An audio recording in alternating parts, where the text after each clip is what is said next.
विवाहार्थं परिचितमिवातापि गहनं पदानां सौभ्रात्रादनिमिषनिषेव्यं श्रवणयोः त्वमेव श्रीर्मह्यं बहुमुखय वाणीविलसितं तर्कत्रयन्तमर्मज्ञं प्रबोधनपरायणं जिज्ञासुजनजीवातुं श्रीरङ्गार्यगुरुं भजे लीलातुङ्गस्तनगिरितटे सुन्दमुद्बोध्य कृष्णं पारार्थ्यं स्वं श्रुतिशतशिरसिद्धमध्यापयन्ति स्वोच्छिष्टायां सृजनिगलितं व्यापलाद्युत्य भुक्ते गोदा तस्यै नम इदमिदं भूय एवास्तु भूयः. ప్రియ భగవద్బంధులారా, నిన్న గోదమ్మ తల్లి పోతి పోతి పోతి అంటూ స్వామి యొక్క దివ్య శ్రీచరణములకు భుజ బలములకు గుణములకు మంగళాశాసనం చేశారు. ఈనాడు విశేషంగా భగవంతుని యొక్క జన్మ వృత్తాంతాన్ని కలుస్తూ ఉన్నారు. భగవంతుని యొక్క అవతార రహస్య జ్ఞానాన్ని అందిస్తుంది అమ్మవారికి ఈ పాశురము ద్వారా. విశేషమైనటువంటి పాశురం. స్వామి ఈ లోకంలో అవతరించవలసిన అవసరం లేదు. అజాయమానో బహుధా విజాయతే అని తెలియజేస్తారు. తాను ఈ లోకంలోనికి అవతరించవలసిన అవసరం లేకుండానే అన్ని పనులను నిర్వహించగలడు. కానీ మన కోసమని అనేకమైనటువంటి అవతారాలను దాల్చినటువంటి స్వామి యొక్క జన్మ వృత్తాంతాన్ని తెలుసుకోవాలి. మనం ఎందుకు తెలుసుకోవాలి? శ్రీవైకుంఠంలో నిత్యులు ముక్తుల చెంత విరాజమానమై ఉన్నటువంటి ఆ స్వామి ఈ లోకంలోకి దిగి రావడం, అందున రేపల్లెలో గోకులములో వచ్చి మనతో సులభుడై అత్యంత సులభుడై మన చెంత పెరుగుతున్నటువంటి స్వామి యొక్క జన్మ రహస్యం మాకు తెలుసును అని జన్మ రహస్యాన్ని తెలుసుకొని ఆనందిస్తారు. ఈరోజు ఆనందం కలుగుతుందండి. జన్మ రహస్యం తెలుసుకుంటే ఏమవుతుంది? ఇంత గొప్ప పరమాత్మ మన కోసం ఇంత సులభుడై వచ్చాడా అని తెలుసుకొని ఆనందిస్తున్నారు. శ్రీకృష్ణ భగవానుడు భగవద్గీతనంతా తెలియజేసి అందులో తెలియజేస్తాడు, జన్మ కర్మచమే దివ్యం ఏవం యోగేత్తి తత్వతః త్యక్త్వా దేహం పునర్జన్మ నైతి మామేతి సోర్జున అని. అర్జున, నీవు తెలుసుకోవలసినది ఏమిటంటే నా జన్మ రహస్యాన్ని తెలుసుకో. భగవంతుని యొక్క జన్మ రహస్యాన్ని తెలుసుకుంటే మన జన్మలు ఎలాంటివంటి? కర్మఫలంగా వచ్చినటువంటి జన్మలు. మనం ఇప్పుడు చేసినటువంటి గత జన్మలో చేసినటువంటి కర్మ వలన మళ్ళీ ఈ జన్మ లభించింది ఈ లోకంలో. మనవన్నీ కర్మానుగుణంగా వచ్చేటటువంటి జన్మలు. స్వామి అలా కాదు కదా. అయితే నా జన్మ రహస్యాన్ని తెలుసుకుంటే మీ కర్మ బంధము తొలగిపోతుంది. అందుకనే భగవంతుని యొక్క జన్మ రహస్యాన్ని తెలుసుకోవాలి అనేటటువంటి జ్ఞానాన్ని కూడా మనకు అమ్మ తాను ఒక అధ్యాపికగా ఉండి మనము బాగుపడడానికి చెప్పినటువంటి ఈ తిరుప్పావై వ్రతంలో భగవంతుని యొక్క జన్మ రహస్యాన్ని తెలియజేస్తుంది. ఎక్కడ జన్మించాడు స్వామి, ఎక్కడికి వెళ్ళాడు అనే విషయం తెలియజేస్తున్నారు. ఎక్కడ జన్మించాడు? ఏ నగరంలో జన్మించాడు? కృష్ణ పరమాత్మ మధురా నగరంలో జన్మించాడు. ఎక్కడ? మధురలో. ఏ వాడ? చెరసాలలో జన్మించాడండి స్వామి. ఎవరికి జన్మించాడు? దేవకి దేవికి జన్మించాడు. వసుదేవుడికి జన్మించాడు. వాడు తపస్సు చేశాడట అంతకుముందు జన్మలో. ఏ భగవాన్ తపస్సు చేసిందట దేవకి దేవి. ఏం కావాలమ్మా, నీ తపస్సుకు మెచ్చాను అన్నాడు పరమాత్మ. నాకు ఆమె కోరినటువంటి వరము కోరండి. ఎవరైనా కోరుతారా? స్వామి నీవే నాకు కుమారుడిగా లభించు. అంతే ఆమె కోరిక. నీవు నాకు పుత్రుడిగా లభించాలి. సరే అన్నాడు స్వామి. ఈనాడు పుత్రుడిగా లభించాడు. జన్మించాడు చెరసాలలో. ఎలా జన్మించాడు? శంఖ చక్రములతోటి, ఆయుధములన్నిటితోటి, కిరీటముతో సహా జన్మించాడు. జన్మించాడు, పుట్టాడు అని మనం అంటున్నాం, కానీ ఆవిర్భవించాడు స్వామి. అంటే మరి గర్భంలో ఉన్నాడు కదా. ఉన్నాడండి. గర్భస్థుతి చేశారు దేవతలందరూ వచ్చి. సాక్షాత్తు శ్రీమన్నారాయణుడు దేవకి దేవి గర్భంలో ఉన్నాడండి. గర్భస్థుతి కూడా చేస్తారు. అటువంటి స్వామి ఆ తర్వాత మాయమై ఆవిర్భవించాడు. శంఖ చక్రములతోటి, చిన్న కిరీటముతోటి అన్నిటితో ఆవిర్భవించాడు, పీతాంబరంతో సహా. అయితే కంగారు పడిపోయిందండి తల్లి దేవకి దేవి. అయ్యో కంసుడు కదా ఇక్కడ ఉన్నవాడు, ఆ కంసుడికి తెలిస్తే అపాయం తండ్రి అని నీ యొక్క ఈ రూపాన్ని మార్చేసుకో. మరి ఎలా ఉండాలి? అంటే తల్లిదండ్రులు చెప్పినట్టుగా విన్నాడటండి. అందుకని ఎలా ఉన్నాడు స్వామి, పుట్టగానే ఈ రూపాన్ని నీవు వదిలివేయవలసింది, ఇక బాలుడిగా మారవలసింది అంటే అలాగే మారిపోయాడు.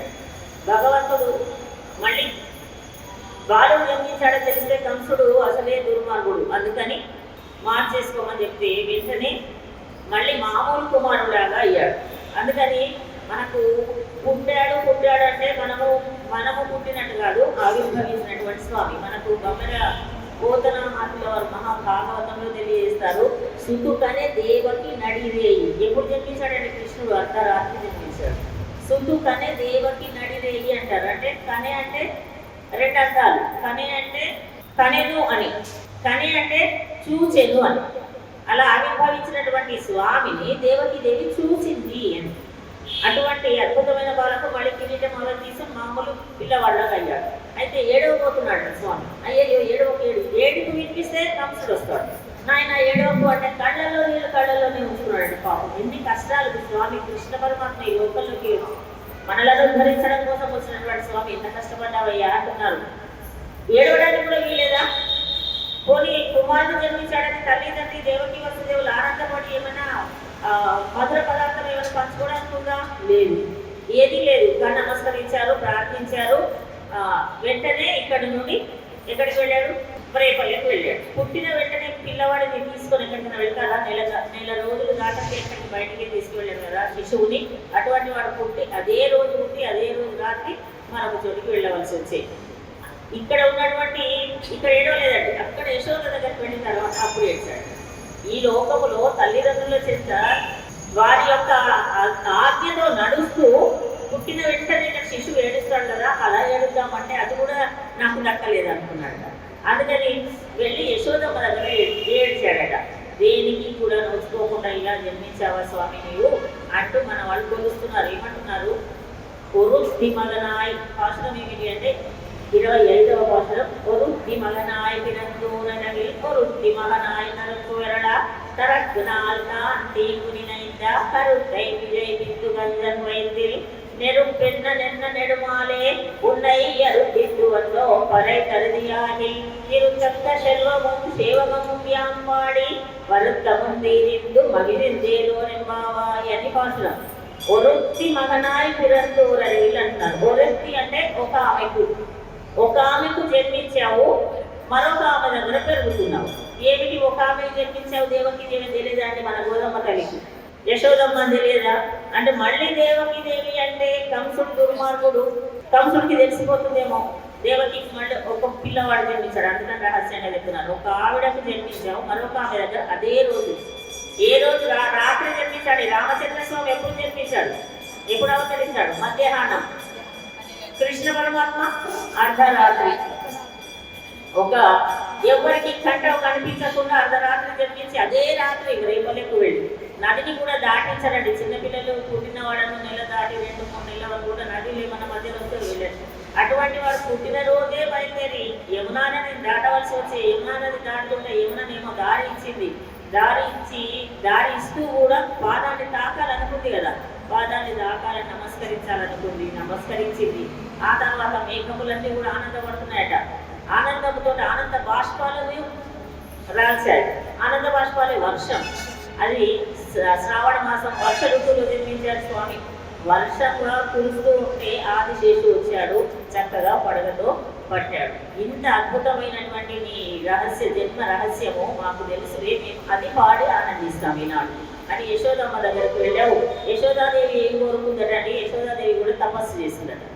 ఏం కావాలి అని భగవంతుడు అడిగితే, నాకు నీ యొక్క బాల్య చేష్టలను చూడాలని, నీ బాల్య చేష్టలను నాకు దర్శింపజేయి అని యశోదాదేవి కోరిక. అందుకని ఇక్కడ జన్మించాను. దేవకీదేవి ఏమన్నది? నాకు జన్మించు అన్నట్టు జన్మించాడు. అక్కడికి వెళ్ళి బాల్య చేష్టలను చూపించినటువంటి స్వామి. ఏమని అక్కడ బాల్య చేష్టలు సామాన్యమైనగా శ్రీకృష్ణ లీలలు అని భాగవతంలో 10వ స్కంధం మొత్తం అండి కృష్ణ పరమాత్మ చేసినటువంటి లీలలన్నీ వర్ణించి ఉన్నాయి. వెళ్ళిన మీగడ వాళ్ళు ఏది చేసినా మళ్ళీ అంతరాంతంగా భక్తులందరినీ కూడా అనుగ్రహించాలని, అందరి దొంగ వెళ్ళిన దొంగ అని పేరు తెచ్చుకున్నాడు కదా, అలా తిరిగినటువంటి వాడివి. ఓ రవి ఒరుక్తి మహానాయి మిరందు ఓరవి లోకామి కుమారుడవై పుట్టావు, మరొకరి దగ్గర పెరుగుతున్నావు. ఆ పెరగడం కూడా మామూలుగా పెరిగాడండి. బాల్య చేష్టలు ఎంత చూపించాలన్నా అంత ఆనందాన్ని కలిగించాడు. ఎంత చూపించాడు, తల్లి చేత చేరాడు, తల్లి రాక్షసులను సంహరించాడు. పూతన, శకటాసుడు, రేణుకాసుడు మొదలైన రాక్షస కపిత్వాసుడు వీళ్ళందరినీ కూడా సంహరించాడే. అటువంటి వీరత్వాన్ని చూపించాడు, ఆనందాన్ని కలిగించాడు. తల్లి చెంత ఉండి అంత సులభమైనటువంటి వాడిగా ఉన్నావు. ఓ నిరవిల్ ఒరుత్తి మహనాయ్ ఒరుత్తు వరడా. ఆ ఒకే రాత్రి అద్భుతమైనటువంటి రాత్రి అండి. అలాంటి రాత్రి మరొకటి రాలేదండి అంటారు. ఎందుకు అద్భుతమైన రాత్రి అంటే కృష్ణ పరమాత్మ సాక్షాత్తుగా వేదవేద్యుడు, సర్వజ్ఞుడు, మహానుభావుడు అయినటువంటి స్వామి ఉద్భవించి మరొక చోటికి వెళ్ళి అదే రాత్రి తెల్లవారకంటే ముందే అక్కడికి వెళ్ళినటువంటి వాళ్ళంతా గొప్పదైన రాత్రి అన్నారు. దేవకి కంటే యశోదాదేవి గొప్పది అంటారండి. ఎందుకు దేవకి కంటే యశోదాదేవి గొప్పది? కేవలం ఇక్కడ జన్మించాడు అంతే, పుట్టాడు, పెరిగిందంతా బాల్య చేష్టలంతా చూసింది, చక్కగా ముస్తాబు చేసింది, చేత వెన్న ముద్ద, చక్కల్వా పూదండ అంటూ నెమలి పిచ్చం పెట్టి పట్టు వస్త్రము కట్టి కృష్ణ పరమాత్మ రా నీకు స్నానం పోస్తాను, నీకు అందరినీ తినిపిస్తాను అన్ని చేసినటువంటి తల్లి కదా. అందుకని యశోదాదేవి చాలా గొప్పదండి. చిన్న పిల్లవాడికి ఎంత చేసినా కూడా అది తల్లి తీరదు కదండి. ఆ ముందు మాటలను విన్నటువంటి తల్లి యశోదాదేవి. అందుకనే ఆ తల్లిని చిన్న వెళ్ళమని, ఇంకా నీకు అడవికి వెళ్ళి గోవులను దాచడానికి వెళ్ళమని పంపిస్తుందట యశోదమ్మ. పంపించేటప్పుడు చేతి కర్ర ఇచ్చి దానికి ఒక సద్ది మూటలు కూడా కట్టి బయలుదేరి వెళ్తున్నాడట. గోపాలుడందరితో కలిసి కూడా వెళ్ళినటువంటి వాడు. ఆ అరణ్యంలో గోవులను రాస్తూ తిరిగినటువంటి స్వామి గోపాలులందరితో కలిసి కూర్చొని చక్కగా వాళ్ళకు కూడా ఆనందాన్ని కలిగించి వారితో ఏం చేశాడు, వారితో భుజించాడండి. సల్తులు ఆరాధించుట అని విశేషమైనటువంటి ఘట్టం. శ్రీకృష్ణ భగవానుడు చిన్నప్పుడు అరణ్యానికి వెళ్ళి అక్కడ కూర్చొని అందరూ చుట్టూ కూర్చున్నామని తెచ్చుకున్న సద్ది మూటలు వేపి పూజిస్తూ ఉన్నారట. ఎలా పూజిస్తారు? వాళ్ళందరూ స్నేహితులు కదా. నువ్వేం తీసుకొచ్చుకున్నావు, ఈరోజు నువ్వే చేసుకున్నావు నువ్వు అని ఆవకాయ బద్దలు కూడా తీసుకొని చక్కగా తింటున్నారట. ఓహో నువ్వు లడ్డూ తెచ్చుకున్నావా, నువ్వులేవి అను. బ్రహ్మదేవుడికి కూడా ఈర్ష కలిగిందట. అప్పుడు ఒకసారి అసూయ కలిగి ఈ కృష్ణ భగవానుడు గోకులంలోని వాళ్ళందరి యొక్క గోవులన్నింటినీ దాచిపెట్టాడు కదా బ్రహ్మదేవుడు. ఆ తర్వాత ఏమాత్రం లోటు లేకుండా చూసుకున్నాడు కృష్ణుడు. గోవులు ఉన్నాయి, గోపాలులు ఉన్నారు, గోపాలులను గోవులను కూడా దాచిపెట్టాడు బ్రహ్మదేవుడు. అయితే కనివింపు కలిగిందట తర్వాత, ఓహో ఈతడే సాక్షాత్తు పరమాత్మ అందరితో కలిసి ఇలా ఈ రేపల్లిలో ఉండి వీళ్ళతో తిరుగుతున్నాడంటే భగవంతుడు కాడు అనుకున్నాడు. కానీ ఆ అహంకారం తొలగిన తర్వాత వస్తున్నాడట. వీళ్ళందరూ చల్లుగా ఆరగిస్తున్నారు. సద్దన్నం తింటున్నటువంటి గోప బాలకుల దగ్గరికి కృష్ణ పరమాత్మ దగ్గరికి వచ్చాడు. ఒక్క మెతుకైనా కింద పడితే తీసుకొని స్వీకరించాలని, మా జన్మ ధన్యమవుతుంది. ఇంత సులభుడే వేదవేదులుగా అక్కడ పరమపదంలో ఉన్న స్వామి ఈ లోకంలో గోకులంలో ఉండి గోపాలులతో ఇంత సులభుడై ఉన్నాడు కదా. ఈ స్వామి యొక్క అతి ప్రసాదం పరమాత్మ స్వీకరిస్తున్నటువంటి, పరమాత్మతో ఉన్నటువంటి భాగవతంలోనైన గోపాలులందరూ స్వీకరించే ఒక్క పదార్థం. భగవద్భక్తులు కదా, వాళ్ళ ప్రసాదం ఒక్కడైనా సరే తిందామని వేచి చూస్తున్నారట. గ్రహించాడు కృష్ణ పరమాత్మ. కాపుల వలె వచ్చారట అందరూ, దేవతలు, బ్రహ్మదేవుడు అందరూ. ఎవరు ఎట్టి పరిస్థితుల్లో ఈరోజు ఒక్క మెతుకు కూడా కింద పడకుండా తినాలని చెప్పారు. తెచ్చుకున్న ప్రసాదం ఒక్కటి కూడా కింద పడకండి. అయ్యయ్యో అనుకున్నాడు. వెంటనే తర్వాత పూజించిన తర్వాత, స్వీకరించిన తర్వాత చేతికి ఉన్నటువంటి ఆ ప్రసాదం కణములను కడుగుతారు కదా అని యమునా నదిలో కడుగుతారు కదా అని యమునలో అందరూ మత్స్యములై ఉన్నారు. చేపల్లాగా అయిపోయి యమునలో ఉన్నారు. ఎందుకంటే చేతులు కడిగినప్పుడు ఉన్నటువంటి ఆ మెతుకులన్నా అందులో ఉంటే అదన్నా స్వీకరిద్దాం ప్రసాదం. కృష్ణ పరమాత్మ ఒక ఆజ్ఞ జారీ చేశాడు. ఇది చూడండి, ఎవ్వరు ఇవాళ నుండి చేతులు కడగడానికి వీలు. ప్రసాదం ఆరగించిన తర్వాత చేతులు కడగరాదు. అందుకనే ఆ ప్రసాదాన్ని స్వీకరిద్దామని అందరూ అక్కడ నదిలో చేపల్లాగా ఉన్నారు. అందుకని ఎందుకంటే మనకున్న అహంకారం మమకారాలను గర్వాన్ని తొలగించడం కోసం స్వామి చేసినటువంటి ఒక గొప్పనైనటువంటి పని. గోపాలకు అందరూ చెప్పారు, ఏదే వద్దన్నాడా మన కన్నయ్య, మన చేతులు కడుక్కోవద్దట వద్దన్నారు. మరి ఎలా చేతులు కడుక్కోకపోతే ఉన్న మెతుకులు కింద పడకూడదా? చేతికి ఉంటే దులిపితే కింద పడతాయి అంటే అందుకనే శుభ్రంగా ఒక్క మెతుకు లేకుండా తీసుకొని స్వీకరించారట. మిగిలింది ఏదైనా ఉంటే అక్కడే స్తంభాలకు ఏదైనా రాసేస్తారు, లేకపోతే చేతికి రాయాలి. ప్రసాదానికి అంట్లు లేదండి, అంట్లు అనేటటువంటిది ఉంటుంది. అందుకనే మనకు అప్పటి నుండి ఏమిటంటే ప్రసాదానికి భగవంతుడికి నివేదన చేసినటువంటి దానికి ప్రసాదం అంటారు. మామూలుగా మన కోసం వండుకున్నటువంటిది ఆహారం అంటారు. ఆ ప్రసాదము దివ్యమైనటువంటి భగవంతుని యొక్క దృష్టి సోకినటువంటి ప్రసాదం కదా. దానిని ఎట్టి పరిస్థితుల్లో కింద పడకుండా తినగలగాలి. తిన్న తర్వాత వెంటనే వెళ్ళి చేతులు కడగకూడదు. ఎందుకంటే భగవంతుడు ఇప్పుడు మనము హారతి ఇచ్చినా కూడా దానిని కూడా కళ్ళ కట్టుకుంటున్నామా? భగవద్ నివేదితమైనటువంటి ప్రతి వస్తువు మనకు శ్రేయోదాయకమని మనం స్వీకరిస్తాం. అలాంటిది ప్రసాదాన్ని తీసుకొని వెంటనే చేతులు కడిగితే ఆ పుణ్యం మనకు ఉండదు. అందుకని చేతులు కడుక్కొని చక్కగా మనం ఎందుకంటే ప్రసాదాన్ని ఎందుకు అంటే అందుకని పైనుంచి వేసుకోవాలి. ఎంగిలి చేస్తున్నాం అనుకుంటుంటాం. ఎంగిలి ఎప్పుడవుతుంది? మనము స్వీకరించేటప్పుడు మన నాలుకకు తగిలితే, మన చెయ్యి నాలుకకు తగిలితే అప్పుడు ఎంగిలండి. అందుకని ప్రసాదం అలా స్వీకరించాము కదా, పైనుండి వేసుకోవాలి. పైనుండి వేసుకున్న దానికి తర్వాత శుద్ధి చేసుకుంటాం. ఇంట్లో కూడా ఆహారం కూడా అలాగే తీసుకోవాలట. అసలు మహానుభావులు సంప్రదాయజ్ఞులు అందరూ పెద్దలు ఏం చేస్తారంటే ఆ ఆహారాన్ని కూడా అంటే మనం తినేటటువంటి భోజనాన్ని కూడా అలా పైనుంచే స్వీకరించాలి. సరే, అయితే ప్రసాదాన్ని మాత్రం తప్పకుండా తినాలి. సరే 3 వేళతో తిన్నారా 5 వేళతో తిన్నారా పర్వాలేదు, చక్కగా వేసేసుకొని తర్వాత ఉన్నదానికి చేతులకు రాసేసుకుంటే అది మంచిది. కానీ వెంటనే వెళ్ళిన తర్వాత 5 నిమిషాల తర్వాత కడుక్కోవచ్చు. అంటే ప్రసాదానికి కూడా మనం గౌరవం ఇవ్వాలి కనుక కృష్ణ పరమాత్మనే సాక్షాత్తుగా చల్లురానికి ఘట్టంలో బాలకులందరికీ తెలియజేశారు కనుక దాన్ని అప్పటి నుంచి పాటిస్తున్నారు. శ్రీరంగము, మేల్కోట, తిరుమలై మొదలైనటువంటి దివ్య క్షేత్రాలు ఉన్నాయి కదా, అక్కడ ఉన్నటువంటి భక్తులందరూ కూడా తప్పనిసరిగా ఇది పాటిస్తారు.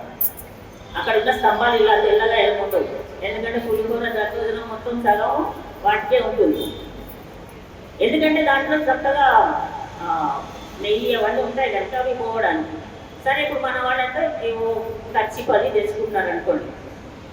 ఇంత శ్రేష్టమైనటువంటి విషయాన్ని కూడా మనకు సులభంగా తెలియజేసినాడు పరమాత్మ కృష్ణుడు చెప్పాడు. అందుకని ఇప్పటి నుండి ఒక వ్యక్తి తినదు.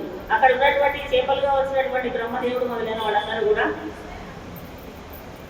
స్వామికి నమస్కరించారండి. వచ్చి వాళ్ళ అజ్ఞానము, అహంకారము అప్పుడు తొలగిపోయింది. మనలో 2 పేరుకొని ఉన్నాయట ఎన్నో జన్మల నుండి, అహంకారము, మమకారం. అవి 2 పోవాలి, కానీ తొందరగా పోవు.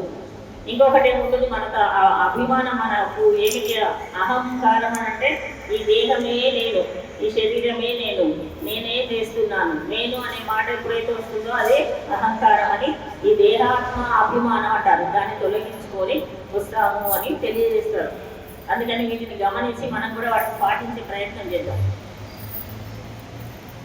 ஓர் இரவில் ஒருத்தி மகனாய் ஒருத்து வரலா தரப்பினால் தான் తీంగునినైందాని ఇద్దరు తల్లులకు ముద్దుల కుమారుడై జన్మించినటువంటి స్వామి. అంటే ఇక్కడ మనకు దివ్యమైనటువంటి మంత్రములండి. మంత్రరాజము మంత్రము తెలియజేస్తున్నారు అంతర్లీనంగా. మనకు 2 మంత్రములు ఏమిటి? తిరుమంత్రం, నారాయణ అష్టాక్షరి మంత్రం గురించి చెప్తున్నారు. నారాయణ అష్టాక్షరి మంత్రము, వాసుదేవ ద్వాదశాష్టాక్షరి మంత్రము ఉంటాయండి 2. ఓం నమో భగవతే వాసుదేవాయ అనేటటువంటిది ఒక మంత్రము. మరొక మంత్రం ఒక తల్లి అయితే మరొక తల్లి నారాయణ అష్టాక్షరి. నారాయణ అష్టాక్షరి అంటే ఏమిటి? 8 అక్షరములు కలిగినటువంటి తిరు మంత్రం. అది ఓం నమో నారాయణాయ. ఈ 2 మంత్రముల యొక్క గొప్పతనాన్ని ఈ పాశురంలో తెలియజేస్తున్నట్టు. అందుకనే దేవిని మన యశోదాదేవిని కూడా 2 తల్లుగా ముద్దుల కుమారుడుగా జన్మించావు అని పుట్టగానే కూడా యశోదాదేవి దగ్గర పుడితే యశోదమ్మకే పుట్టినట్టుగా ఉన్నారట అండి స్వామి కూడా. వాళ్ళందరూ అదే అనుకున్నారట. తమ అద్భుతం బాలకం అంబుజేక్షణం అంటూ అందరూ శుచివర్తమమ్మ సుగతులారా అంటూ అందరూ బయలుదేరారట. ఇది పరమాత్మ యొక్క సౌలభ్య గుణం. ఇచ్చిన మాటను ఎవరు ఎంత కోరికని ఇస్తాడు. అందుకని దేవకీదేవి ఎంత కోరిందని నాకు జన్మించుదంటే జన్మించాడు. నా దగ్గర పెరిగాడు, తర్వాత కనిపించలేదు ద్వారకకు వెళ్ళిపోయిన తర్వాత.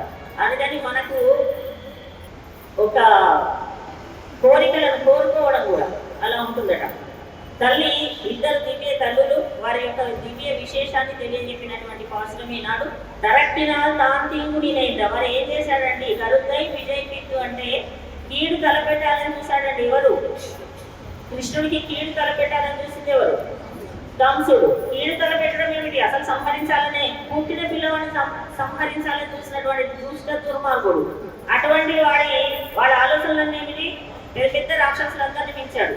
మీరు వెళ్ళండి, పూతన, శకటాసురుడు, ధేనుకాసురుడు, కపికాసురుడు, వీళ్ళందరూ వెళ్ళండి, భాసురుడు సంహరించండి. వాళ్ళందరినీ ఏం చేశాడండి? నెలల పిల్లవాడిగా ఉన్నప్పుడే సంహరించావు. ఆనాడు రామచంద్రుడి కంటే నువ్వు ఇంకా సులభుడువై అందరినీ సంహరించినటువంటి వాడివి. కంసుడి యొక్క ఆలోచనలు ఏం చేశాడు? కరుద్దై విజయపి కానీ తలకిందులు చేసావు. కంసుడి ఆలోచన ఏమిటి? నీకు చంపాలని. కానీ ఎదురుగా వెళ్ళి కంసుడినే సంహరించినటువంటి మహానుభావ అని కంజర్వైద్యులు నెరుపెన్న నిన్న నెడుమాలే. కంసుని కడుపులో ఒక కార్చిచ్చు వలె ఉన్నావు. ఉన్నాయి అరుతిద్దు వద్దు. అటువంటి నిన్ను కోరి మేము ఈనాడు ఇక్కడికి వచ్చాము. ఎందుకోసం వచ్చాము అనుకుంటున్నావేమో. ఎందుకు వచ్చారండి మన గోపికలందరూ? ధనుర్మాసం అంటూ ఉదయం మేల్కొని స్నానమాచరించి భగవత్ సన్నిధికి ఎందుకు వచ్చారు? అందరూ కలిసి రావాలని. దేనికోసం వస్తున్నారు? ధనుర్మాసం అంతా కూడా దేనికోసం చేస్తున్నారు? గోపికలు, గోధమ్మ వారు ఏమోనండి వస్తున్నాం పోదు. కృష్ణుడిని, శ్రీకృష్ణుని పొందాలనా, నమస్కరించాలనా, ఏదో ఒకటి అడగాలని వస్తున్నారు కదా. ఏదో ఒకటి అడగాలి. కృష్ణుడు ఏమో ఇస్తా అన్నాడు. ఏమి ఇస్తా అన్నాడు? వరై అనేది ఇస్తా అన్నాడు. వరై అనేటటువంటి సాధనం. ఎందుకోసం అది? ఓ ప్రసాదం కాదు, ఓ పొంగలి కాదు, దద్దోజనం కాదు, లడ్డూలు కావు అడిగింది. వరై దేనికోసము? వాడు ఆచరించేటటువంటి వ్రతానికి కావాల్సినటువంటి చిన్న కంపెనీ ఇలా మెడలో వేసుకొని కొట్టేటటువంటిది ఆనాడు. చిన్న అది శబ్దం చేసేటటువంటి ఒక డోల్ లాంటిది అనమాట. ఆ దానితోటి శబ్దం చేస్తూ ఊరంతా నగర సంకీర్తన చేస్తూ వాళ్ళు చేసేటటువంటి వ్రతాన్ని ఆచరిస్తారనమాట. కృష్ణ పరమాత్మ ఇస్తాను రేపు రండి అంటే వచ్చినటువంటి వాళ్ళు అనమాట. వీళ్ళందరూ ఒక్కళ్ళే కాకుండా అందరూ రండి అంటే అందరూ కలిసి వచ్చారు. పరయనడాన్ని ఇచ్చినా సరే ఇవాళ చెప్తున్నారు, ఇవ్వకపోయినా సరే మేము మాత్రం నిన్ను దర్శించుకుందామని వచ్చాము. నీ యొక్క దివ్యమైనటువంటి జన్మ రహస్యాన్ని విని ఆనందిస్తాము. వినడం ముఖ్యం. కృష్ణ భగవద్గీతలో చెప్పావు కదా, నువ్వే ఏమని తెలియజేసావు? నా జన్మ రహస్యాలను వినండి అన్నాడు స్వామి. జన్మ కర్మచమే దివ్యం ఏవం యోవేత్తి తత్వతః త్యక్త్వా దేహం పునర్జన్మ. నీ దేహాన్ని వదిలేసిన తర్వాత ఇప్పుడు ఉన్నంత వరకు ఏం చేయాలి? భగవంతుని యొక్క జన్మ రహస్యాన్ని, జన్మ వృత్తాంతాలను అలా జన్మించాడట. రామచంద్రుడు అంటే ఇలా జన్మించాడు, లేదండి మన నరసింహస్వామి ఉద్భవించాడు. కానీ పరమాత్మ యొక్క జన్మ రహస్యాలని వినడమే మన వృత్తి, మన పని. ఏమవుతుందంటే అలా వింటే అంటే ఎక్కువ దేహం పునర్జన్మ. ఈ దేహాన్ని వదిలేసిన తర్వాత పునర్జన్మ వస్తుంది కదండి. చేసినటువంటి కర్మానుభవంగా మళ్ళీ జన్మ వస్తుంది. ఎక్కువ దేహం ఎప్పుడైతే ఉన్నంత కాలం భగవంతుని యొక్క దివ్య చరిత్రలను వింటూ ఉంటావో అప్పుడు ఎక్కువ దేహం పునర్జన్మ నైతి మామేది. నీకు మళ్ళీ పునర్జన్మ అనేది రాదు, నీవు నన్నే పొందుతావు. ఎంత సులభంగా చెప్పాడండి. కష్టమైతే మనం వినడం.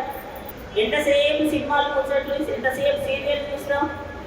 ఆ సీరియల్ చూడడం వల్ల ఈ లాభము వచ్చును ఏమనుందా? ఎక్కడైనా రాసి చెప్పారా? లేదండి. ఆ సమయాన్ని సద్వినియోగం చేసుకొని రామకృష్ణ గోవింద భగవంతుని యొక్క జన్మ వృత్తాంతము, కృష్ణ జన్మ వృత్తాంతం తెలుసుకోవచ్చు. రామచంద్ర స్వామి జన్మ వృత్తాంతము, మనకు వామనమూర్తి జన్మ వృత్తాంతము, ఇంత పూర్తిగా వచ్చినటువంటి వాడు ఎంతో పెద్దగా పెరిగాడండి అనే విషయము, గజేంద్ర మోక్షం, ఇన్ని విషయాలు ఇవన్నీ మనకు తెలియడం కోసమే అమ్మ గోదాదేవి 30 పాటలుగా ఈ గొప్పనైన వ్రతాన్ని చేపట్టింది అనమాట. దీనిని మనం గ్రహించి ఇవన్నీ చేస్తే ఏమవుతుందంటే అంటే మోక్షంలో వేస్తుంది. మోక్షం అంటే ఏమి? నిరంతరము ఉండేటటువంటి భగవంతుని యొక్క పాదాల విషయంలో సన్నిధి. భగవంతుడి దగ్గర ఉన్న తర్వాత మనకి ఇంకేమి ఏ చింత అవసరం లేదు. అయ్యయ్యో ఈరోజు అది ఉందో, ఇది ఉందో, ఇది లేదో, అది లేదో, ఇంటికి పోయితే అదే కదండి మనం ఉంచగా. అది లేదు, ఇది లేదనే మాట ఉండకుండా భగవంతుని యొక్క దివ్య మంగళ విగ్రహాన్ని దర్శనం చేస్తూ ఉండే ఆనందము అనిర్వచనీయం అంటారు. అనిర్వచనీయం అంటే మళ్ళీ చెప్పడానికి మాటలే రావు. అటువంటి దివ్యమైనటువంటి లోకం ఒకటి ఉంది. ఆ లోకానికి రండి. ఆ లోకమే ఉత్తమోత్తమైనటువంటి పరమ పదం. అక్కడికి మీరందరూ విచ్చేస్తే కష్టాలే ఉండవు అని చెబుతూ ఉన్నారు. మనం ఈ కష్టం ఏంటి? సంసారంలో ఉన్నటువంటి కష్టం. హేమత్యాహ పరమహితం శృణుతో వక్ష్యామి సంక్షేమతః. ఓ మానవులారా వినండి. కులశేఖరుడు కూడా తెలియజేశాడు. అందుకని ఈ విషయాలన్నీ తెలుసుకొని మేమందరం కూడా సంతోషిస్తున్నాం. అయితే పరై దరుదియా ఉన్నై కంజన్వైంది నెరుపెన్న నిన్న నెడుమాలే. అయితే కంసుని కడుపులో ఒక చిచ్చులాగా ఉన్నటువంటి నీవు ఉన్నై కరెక్టిక్కు వందో పరై కరుణియాగి తిరుత్తక్క శెల్వము సేవకము యాం పాడి అంటున్నారు. సరే మేము పరై కోసం వస్తున్నామని మొదటి వర్షం నుండి చెప్పుకుంటారండి. పరై కావాలని నారాయణనే నమకే పరై తరువా, నారాయణుడే మనం సంపూర్ణ విశ్వాసంతో పూజిస్తున్నాం, కొలుస్తున్నాం కనుక నారాయణుడే మనకు పరై అనేటటువంటి వాద్యాన్ని ఇస్తాడు అని చేస్తూ ఉన్నాడు. పరై అనేటటువంటి పరమపదం ఉత్కృష్ట స్థానం అని 29వ వర్షంలో చెప్తారు. అటువంటి ఆ పదైను ఇచ్చినా సరే, నీవు ఇవ్వకున్నా సరే, మేము మాత్రం తిరుత్తక్క శెల్వము సేవకము లక్ష్మీదేవి మాత్రమే పొందదగినటువంటి నీ ఐశ్వర్యములంతటిని అమ్మనే కదండి. స్వామి చెంత ఉండి నిరంతరము ఆనందాన్ని అనుభవించేటటువంటి తల్లి లక్ష్మీదేవి. ఆ లక్ష్మీదేవియే అనుభవించేటటువంటి నీ దివ్య తత్వమునంతా కూడా మేము అనుభవిస్తాం. ఏ విధంగా? నీ జన్మ వృత్తాంతాన్ని పాడి. ఎందుకు పాడాలి కదా. పాడి అనే మనకు మొదటి నుండి చెప్పేటటువంటిది కూడా ఏం పాడాలి అంటే భగవన్ నామాన్ని పాడాలి. భగవంతుని నామాన్ని పాడితే లాభం ఏమండి అంటే పాఠేయం పుండరీకాక్ష నామ సంకీర్తనామృతం అని తెలియజేస్తారు. మనకు దారి పద్యంగా పని చేస్తుందటండి. మనం ఇప్పుడు ఎక్కడికో వెళ్తున్నాం, తిరుమల, శ్రీరంగము, శ్రీవిల్లిపుత్తూరు వెళ్తాం కదా. బయలుదేరి వెళ్ళేటప్పుడు దారిలో మనం ట్రైన్ ఎక్కిన తర్వాత ఏం తిందాం, దిగిన తర్వాత ఏం తిందాం, మధ్యలో దాహం వేసేది ఇంకా కాఫీ తీసుకెళ్దామా, అలా అవన్నీ కొన్ని అయితే తీసుకెళ్తాం కదండి. దిగబడ్డారు మధ్యలో కనీసం బిస్కెట్ ప్యాకెట్. అదే విధంగా వాటిని ఏమంటారు? దారిలోకి కావలసినటువంటి ఆహారాన్ని స్వీకరించాలి. తప్పదు. శరీరాన్ని నిలబడడం కోసం ఆహారం స్వీకరించకుండా ఊరిని కూర్చొని ధ్యానం చేసి తపస్సు చేయండి, ముక్కు మూసుకొని చెప్తున్నారు ఎక్కడన్నా. అలా ఏం చెప్పరు. స్వీకరించండి. ఈ శరీరాన్ని నిలబెట్టుకొని, కానీ తినడమే ధ్యేయంగా కాదు, శరీరంకి ఎంత అవసరమో అంత తీసుకొని శరీర మాధ్యం కలు ధర్మ సాధనం అన్నారు. ఈ శరీరాన్ని చక్కగా చూసుకొని ధర్మ మార్గంలో ప్రయాణించండి అని. అందుకని ఎలాగైతే మనము ఒక ప్రయాణం శ్రీరంగం అటు వెళ్తుంటే ఎట్లయితే తినుబండారాలు తీసుకుని వెళ్తామో దారిలో మన ఈ శరీర పోషణ కని, అదే దాన్ని ఏమంటారంటే దారి భత్యం అంటారు. దారిలో ఉపయోగపడేటటువంటి భోజన తినుబండారాలు. అదే విధంగా మనం ఇప్పుడు చెప్పినటువంటి నామము పాఠేయం పుండరీకాక్ష నామ సంకీర్తన అమృతం మనకు దారిపత్యంగా పనిచేస్తుందట. ఎక్కడికి వెళ్ళేటప్పుడు అంటే ఈ జీవాత్మ ఇక్కడ పడిపోవలసిందే. పడిపోయిన తర్వాత శరీరం పడిపోతుంది, జీవాత్మ పైకి వెళ్తుంది. ఏదో ఒక లోకంకి అయితే వెళ్తామట. వర్ణలోకమా, చంద్రలోకమా, బ్రహ్మలోకమా, లేదు నరకమా, స్వర్గమా. ఎందుకంటే అది మనకే పెట్టేశాడు పరమాత్మ. మనం చేసినటువంటి పనుల వల్ల మనకి ఏదో ఒక లోకం. ఆ లోకానికి వెళ్ళే మార్గంలో చాలా దూరం అండి, దగ్గర కాదు, చాలా దూరంగా ఉన్నటువంటి ఆ మార్గంలో మనకు తినుబండారాలుగా పనికి వచ్చేవి ఏమిటి అంటే భగవంతుని యొక్క నామ సంకీర్తన. అందుకనే నిరంతరం మా దారిపత్యంగా పనికొచ్చేది నామ సంకీర్తన. పుండరీకాక్ష నామము, ఈ భగవన్నామం రామకృష్ణ. అందుకనే మనము కేశవాయ నమః గోవిందాయ పుట్టులు వేసిన దగ్గర నుంచి అర్చనలు చేసేదానికి అవన్నీ కూడా భక్తితో విశ్వాసముతో కలిపి చేస్తూ ఉంటే నారాయణ అనే నామం విశేషంగా ఈరోజు చెప్పబడింది. అది కలుస్తూ ఉంటే మనకు దారిపత్యంగా పనిచేయాలి. అంతవరకు కాదు, చివరి క్షణంలో మీకు ఇవన్నీ ఏమి చేయకండి. అంతిమ క్షణం అనేది ఒకటి వస్తుంది కదా అందరికీ. ప్రతి జీవి, ఈ భూమి పైన ఉన్నటువంటి ప్రతి జీవి పుట్టుట, ఉండుట, పెరుగుట, తరుగుట, చివరికి నశించుట. ప్రతి జీవి. అందుకే ఈ లోకానికి మధ్య లోకం అని పేరు. నశించినది ఎప్పుడో ఒకప్పటికి అందరూ నశించేది. అటువంటి జీవులు నశించే ఆ చివరి క్షణములో భగవన్నామని స్మరించాలట. స్మరిస్తే చాలు. మరి ఎందుకంటే ఇప్పటి నుండి ఇంతకైతే ధనుర్మాసం అని ప్రతి సంవత్సరం రావడం, ఈ భగవన్నామని శ్రీనివాస గోవింద ఇవన్నీ ఎందుకు అనుకోవచ్చు. కానీ మనకు అప్పుడు అది గుర్తుకు రావాలి కదా. కపవాత పిత్తైకి కంఠావరోధన ఇలవు స్మరణం కుతస్తే అంటారు కులశేఖరులు. కపము, వాతము, పిత్తం ఏ కపము అడ్డుకొచ్చి నారాయణ గోవింద మాధవ ఆ క్షణంలో గుర్తుకొస్తుందా? రాదు. ఇప్పుడు రేపు ఎల్లుండి పరీక్షలు అండి అని నెల రోజుల నుండి ఎగ్జామ్స్ అంటే పిల్లలు ఇప్పటి నుంచే చదువుతున్నారు. ఎందుకు? క్లాస్లో విన్నప్పుడు సరిపోయింది కదా, మళ్ళీ అప్పటి కోసం మళ్ళీ చదువుతున్నారు కదా. అదేవిధంగా అప్పుడు గుర్తుకు రావాలి కదా. అప్పుడు గుర్తుకు రావడానికి మనం ఇప్పుడు సిద్ధమవుతున్నాం అన్నమాట. ప్రాక్టీస్ ఇదంతా భగవన్నామని ప్రాక్టీస్. ఎప్పటి కోసం? శివరి అంతిమ క్షణంలో. అప్పుడు గుర్తుంచుకొని నారాయణ నారాయణ నారాయణ అంటే చాలు. విష్ణు భక్తులు వస్తారు, హాయిగా తీసుకొని వెళ్తారు. అలాగే ఒక మహానుభావుడు, పెద్ద వ్యాపారవేత్త అండి, కొన్ని కోట్ల కోట్లు కోట్లు కోట్లు కోట్లు కోట్లు కోట్లు ధనం సంపాదించినటువంటి మహానుభావుడు ఉన్నాడు. ఆయనకు ఒక 4 కొడుకులు ఉన్నారు. ఆ కొడుకులందరూ కూడా వ్యాపార నిమిత్తం చాలా చాలా బిజీగా ఉన్నారు. చిన్న కొడుకు మాత్రం వీళ్ళందరినీ చూస్తూ ఉన్నారు. నాన్నగారు అంతిమ క్షణం వచ్చేసింది. అయ్యో అయ్యో అందరినీ పిలవాలి అని అందరు అన్నలను పిలిచాడు. వచ్చారు.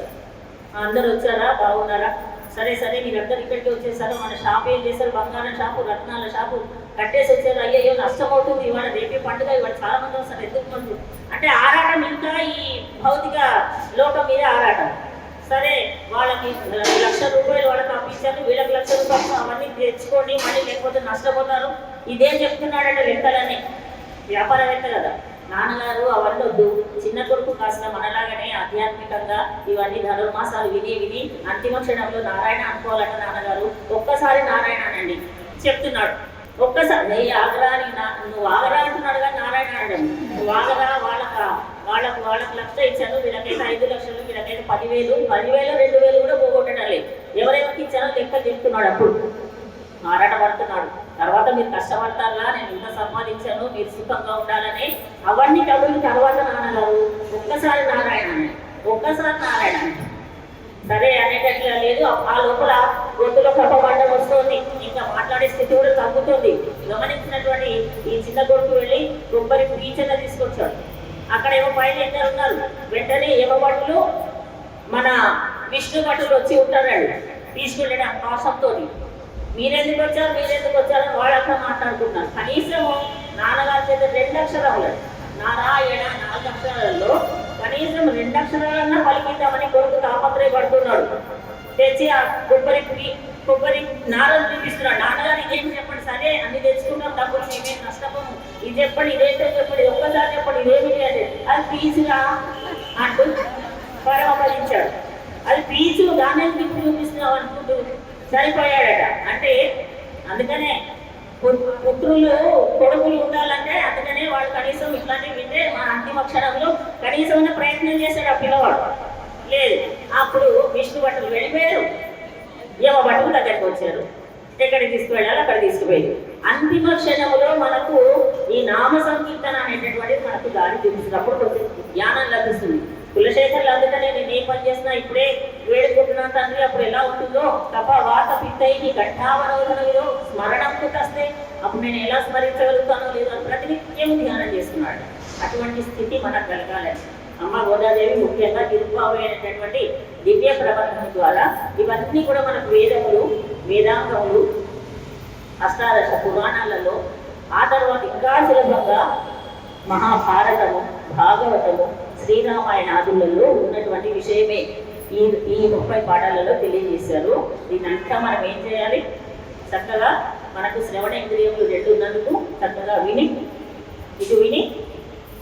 ఇది వదిలేకుండా చక్కగా మనసులో తీసుకొని దాన్ని అభ్యాసం చేసే ప్రయత్నం చేసి మనకు తెలిసిన 10 మందికి, గోధమ్మ తల్లి తన స్నేహితురాలందరికీ 1,00,000 మందికి 5 లక్షలు 25 లక్షలు అసలు లెక్క చూస్తే అంతమందికి కూడా పిలిచి మరీ చెప్పగలిగింది.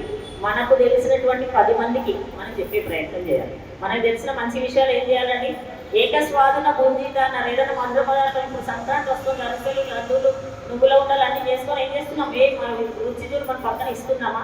అదేవిధంగా మనకు తెలిసినటువంటి ధనుర్మాసంలో తెలియజేయబడినటువంటి ఇన్ని మంచి విషయాలను, మంచి విషయమే కదా 10 మందికి పంచాలి. 10 మంది ఎవరు దొరకడం లేదంటే అన్ని అపార్ట్మెంట్ ఎవరి ఇంట్లో వాళ్ళు తలుపులు వేసుకొని కూర్చుంటున్నారు, బయటికి రావట్లేదంటే మన ఇంట్లోనే ఉన్న 10 మందికి తెలియజేద్దాం.